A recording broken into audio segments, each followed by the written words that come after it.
इसकी सारी अपडेट्स के साथ। कल गजा के अंदर जो हुआ है उससे ज्यादा बुरा मैं सोच भी नहीं सकता था। दुनिया में कोई ऐसा शैतानी मुल्क नहीं है इजराइल के अलावा जो इस तरह की हरकत कर सकता है।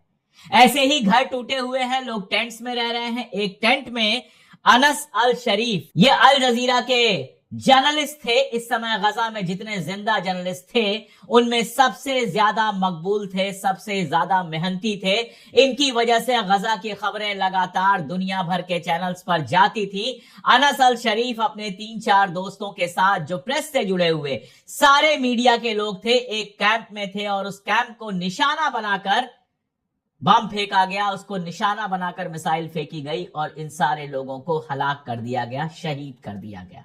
अनस अल शरीफ 28 साल का लड़का, जिसके बाप को पहले ही मारा जा चुका है, उसके फैमिली के कई लोगों को मारा जा चुका है, जो जर्नलिस्ट है जिसने कई बार लिखा कि मेरा कोई पॉलिटिकल अफिलिएशन नहीं है। इजराइल के अखबार उसको हमास का एक्टिविस्ट बता रहे हैं। गजा का कोई भी बंदा उठाइए और उसको हमास का एक्टिविस्ट बता दीजिए।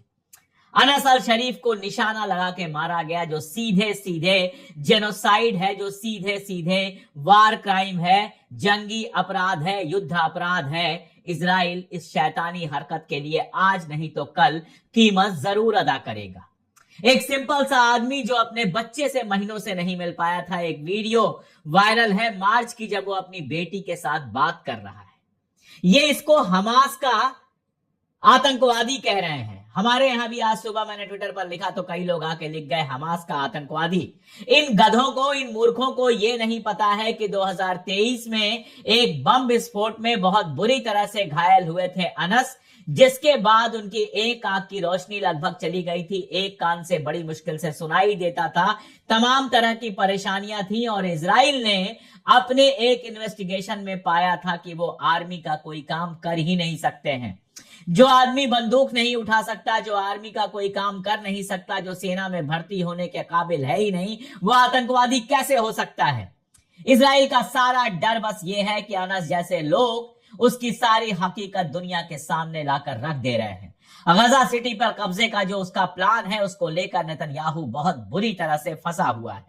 इंग्लैंड, फ्रांस, बेल्जियम वगैरह तो पहले ही कह चुके थे। अब ऑस्ट्रेलिया के प्राइम मिनिस्टर ने बाकायदा एक वीडियो जारी करके कहा है कि सितंबर में यूएन की जो असेंबली होने वाली है, उस समय फलस्तीन को वो खुद मुख्तार मुल्क का दर्जा देंगे।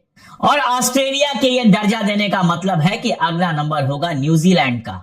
तो यूरोप से जो प्रोसेस शुरू हुआ था अब पूरी दुनिया में फैल गया है। अमेरिका के सबसे करीबी मुल्क फलस्तीन को खुद मुख्तार मुल्क का दर्जा दे रहे हैं। और इजराइल के अंदर क्या हाल है, ये जो वीडियो आप देख रहे हैं, ये तेल अबीब का वीडियो है, दुनिया में किसी और जगह का नहीं है, इजराइल की अपनी राजधानी का वीडियो है। हजारों लोग सड़क पर हैं, नेतन्याहू से इस्तीफा मांग रहे हैं और कह रहे हैं गजा से वापस लौटो, गजा के अंदर जंग बंद करो।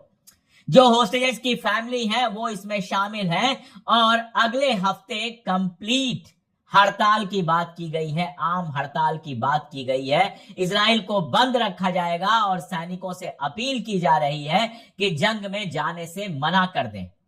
यही नहीं, इजराइल के अखबार वाइनेट न्यूज जैसे अखबार ये खबर छाप रहे हैं कि सैनिक बुरी तरह से थके हुए हैं, फैटीग है, मार मार के बच्चों की हत्या करके, औरतों की हत्या करने देते हैं इजराइल को हथियार पहुंचाने के लिए। और रोकने वाले इटली के हैं। मैं बार बार कहता हूं कि गजा का मसला मुसलमानों का मसला नहीं है। अगर मुसलमानों का मसला होता तो सारा अरब वर्ल्ड खड़ा होता गजा के साथ और इजराइल की औकात नहीं थी कि वो एक मक्खी भी वहां मार पाता।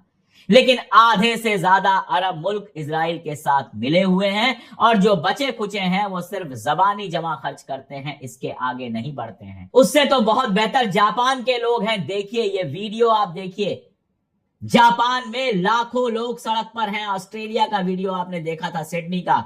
सिडनी के बाद फिर से लाखों लोग सड़क पर आए हैं और जापान में आए हैं जहां मुसलमानों की संख्या बहुत कम है। जाहिर है जापानी है ये, इसमें बौद्ध होंगे, इसमें क्रिश्चियन होंगे, कौन जाने हिंदुस्तानी भी होंगे।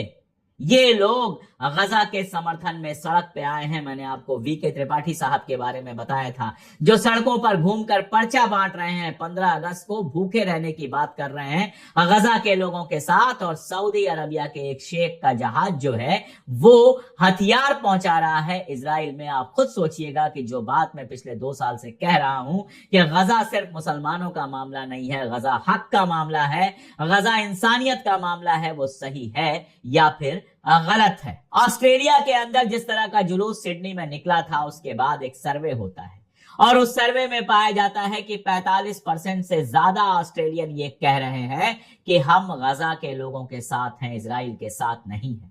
और अवाम का यही प्रेशर है कि ऑस्ट्रेलिया के प्राइम मिनिस्टर अब कह रहे हैं कि हम बहुत जल्द फलस्तीन को एक खुद मुख्तार मुल्क का दर्जा देंगे।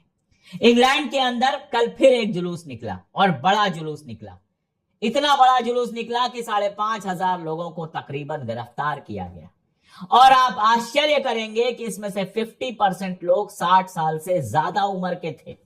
तस्वीरें आई जिनको देख के लगा कि अरे, अगर ये 60 साल से ज्यादा की बुजुर्ग औरतें सड़कों पर उतर सकती हैं और गिरफ्तारी झेल सकती हैं, इनमें से कई पुलिस से रिटायर हैं, कुछ आर्मी से रिटायर हैं, कुछ वकील हैं। इंग्लैंड की जो सबसे बड़ी पोएट है एलिस ऑसवाल्ड, उनका वीडियो आया। ये वीडियो आप देख पा रहे होंगे कि कैसे उनको गिरफ्तार किया गया।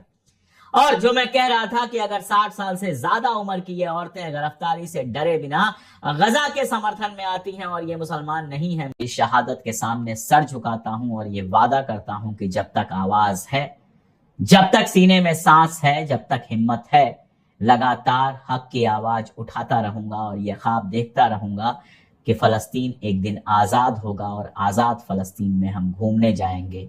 उन शहीदों की जो स्मृति बनेगी, जो स्मारक बनेगी, उन पर फूल चढ़ा के आएंगे। आज के लिए इतना ही। बहुत शुक्रिया।